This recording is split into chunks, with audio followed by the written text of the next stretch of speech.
केंद्रीय मंत्री नितिन गडकरी ने अपने सोशल मीडिया प्रोफाइल पर लिखा मोदी का परिवार। गृह मंत्री अमित शाह ने अपने एक्स प्रोफाइल किया अपडेट, लिखा मोदी का परिवार। यूपी के सीएम योगी आदित्यनाथ से लेकर मध्य प्रदेश और छत्तीसगढ़ के मुख्यमंत्रियों ने भी लिखा मोदी का परिवार। मोदी का परिवार, मोदी का परिवार, मोदी का परिवार। सोशल मीडिया पर यह टैगलाइन खूब सुर्खियों में है। भारतीय जनता पार्टी के बड़े नेताओं से लेकर आम कार्यकर्ता तक के प्रोफाइल पर यह टैगलाइन दिखाई दे रही है, मोदी का परिवार। अब इस टैगलाइन को सुनने के बाद मुझे डेजा वू का एहसास हुआ।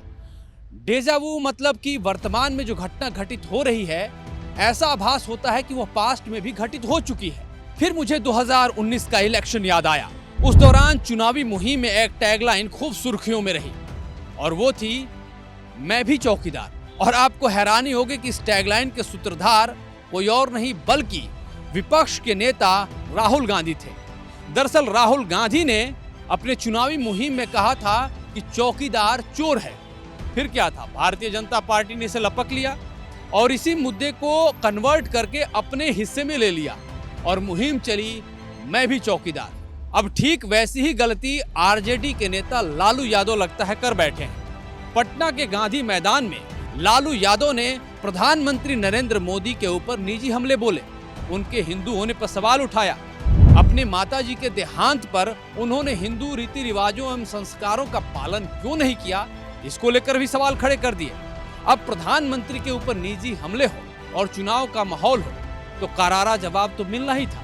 आप सुनिए कि लालू यादव ने पटना के गांधी मैदान में क्या कहा था और प्रधानमंत्री नरेंद्र मोदी ने अगले ही दिन किस तरह से जवाब दिया, ये देखिए पहले।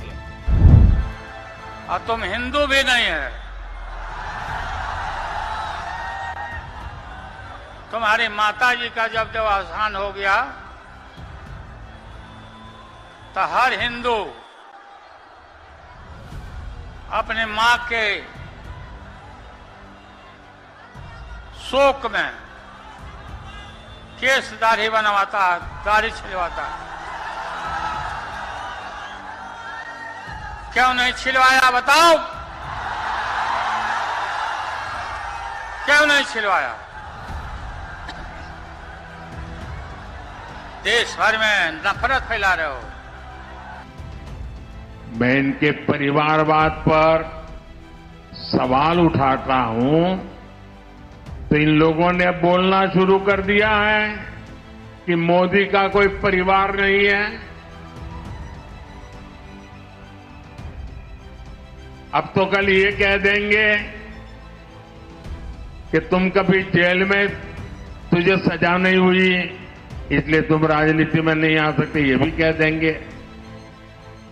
भाइयों बहनों, एक सपना लेकर के बचपन में घर छोड़ा था और जब मैंने अपना घर छोड़ा एक सपना लेकर के चला था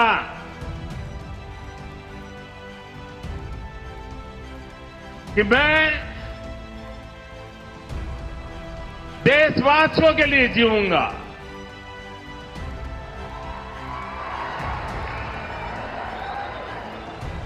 मेरा पल पल सिर्फ और सिर्फ आपके लिए होंगे।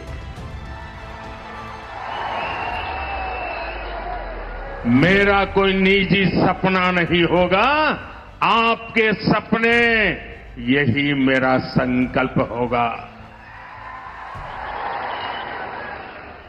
और जिंदगी खपा दूंगा तो आपके सपनों को पूरा करने के लिए, आपके बच्चों के भविष्य को उज्जवल बनाने के लिए। और इसलिए देश के कोटि कोटि लोग मुझे अपना मानते हैं, अपने परिवार के सदस्य की तरह मुझे प्यार करते हैं। और इसलिए मैं कहता हूं, 140 करोड़ देशवासी, यही मेरा परिवार है। चुनाव दर चुनाव पॉलिटिकल पार्टीज के कैंपेन को टटोलने के बाद पता नहीं क्यों ऐसे लगता है कि नरेंद्र मोदी को कोई वरदान मिला हुआ है।